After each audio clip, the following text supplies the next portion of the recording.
Guys, so today is another update day. Today beginner clues were released along with some expansions to current clue scrolls. So beginner clues are free to play. They're 1 to 3 steps and they are the easiest clues of all of the clues now. So they added a new clue scroll tutor. He's over here in Lumbridge in this pub. So speak to him and he should give you some tips on how to do clues. With beginner clues, there are 4, I think, new stash locations. In order to build these, you need 12 construction, 2 regular planks, and 10 steel nails for each one. So along with the beginner clues, they also expanded the old clues. So they added new tasks and new clues that you have to solve and go and do. So 12 for easy, 5 for medium, 5 for hard, 5 for elite, and 5 for master. They also added this little interesting thing right here, the strange casket. Do you seek a challenge? If you do, the mimic will test your mettle. So it's over here in the building on Zaya, where Watson is at. So this is pretty much like a boss fight. You have a chance to fight it. When you complete a clue, you have a chance of receiving a mimic casket. And if you have a mimic casket, you bring it here, and you can fight this boss. So the rates for finding a mimic casket at the end of a clue are 1 in 35 for elite clues and 1 in 15 for master clues. And those are the only 2 types you can get the mimic thing from. Unfortunately, that is pretty rare and it's only off the higher tier clues. So I won't be able to show you that fight this video, but in my future videos, for sure, there will be some mimic fights. So subscribe and look out for some more videos on clue scrolls if you want to see that. This mimic fight, the boss has a chance of dropping a 3rd age ring, which I would guess is probably going to be the most expensive item in the game, because I'm guessing it's going to be extremely rare off the boss. It's extremely rare to even fight the boss. There's not going to be too many people fighting the boss in the first place. Like, if I looked at the high scores, I bet the vast majority of people playing this game have never even completed 15 master clues or 35 elite clues. So most people would never even have a chance to fight this boss. Then if the ring is rare off the boss, it's going to be extremely rare. And the ring is actually kind of useful, pretty cool, because it actually transforms you or transmogs you into a bunch of different items. If you guys have seen like the ring of coins or the ring of nature, those turn you into like one thing. The ring of coins turns you into coins. The 3rd age ring you can actually turn into like a bunch of different items. You can turn into a 3rd age longsword. You can turn into a 3rd age bow. I think pretty much every 3rd age item. And another change to clue scrolls is you can now stack them in the bank, the caskets, which is gonna make for some pretty interesting clue scroll opening videos. It's gonna be a lot easier to track the loot as well now for me. I can just save up all the caskets and then open them all in just one video. And then also they changed the icon in the inventory. I don't know if you guys can notice it. It is pretty small on this beginner clue. There is like a little silver dot right here where my mouse is at.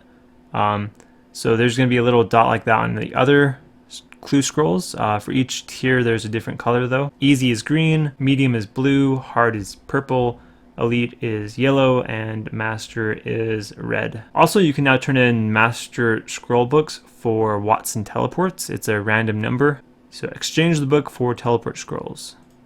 So 17 Watson teleports from that. Also, the Easter event was released today. I will go ahead and put a link down in the description to a guide that someone has put up. So as far as the new unique rewards off of beginner clues, here is a picture with the stuff. It's not too spectacular in my opinion. I don't think really any of this is going to be worth anything. The Rune Simi ornament kits are probably going to be worth the most, but even those I don't see being worth too much, which is kind of unfortunate. Then along with the expansion to the other clues, we also get some new rewards. So once again, there should be a picture up showing all of the new rewards for easy, medium, and hard.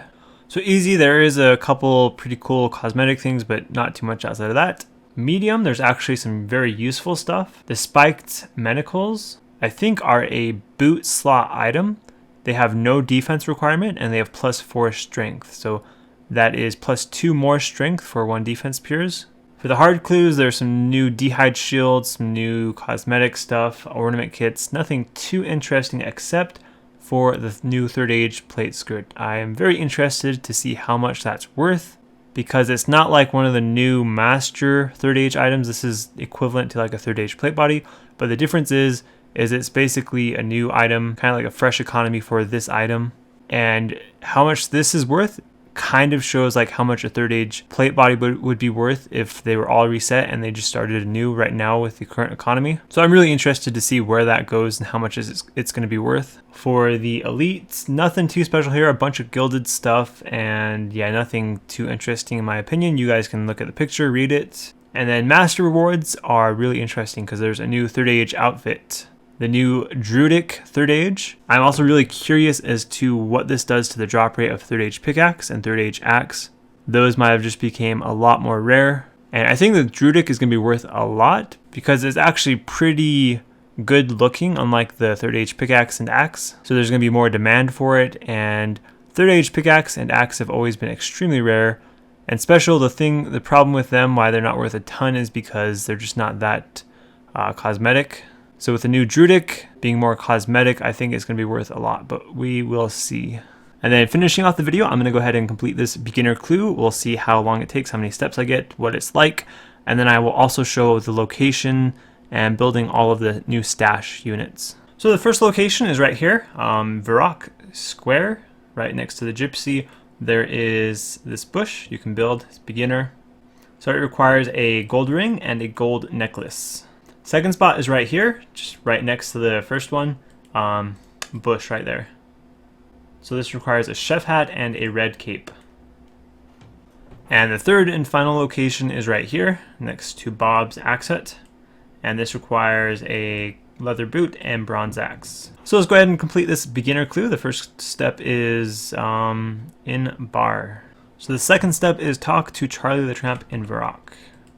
So he wants me to smith an iron dagger. So Charlie the Tramp is a new type of tasks you have to do. He's kind of like Sherlock for elite clues, but instead he's for beginner clues and he gives you really easy tasks. So I'm gonna go smith this iron dagger, and that will probably be like the end of the clue, or I might get one more step.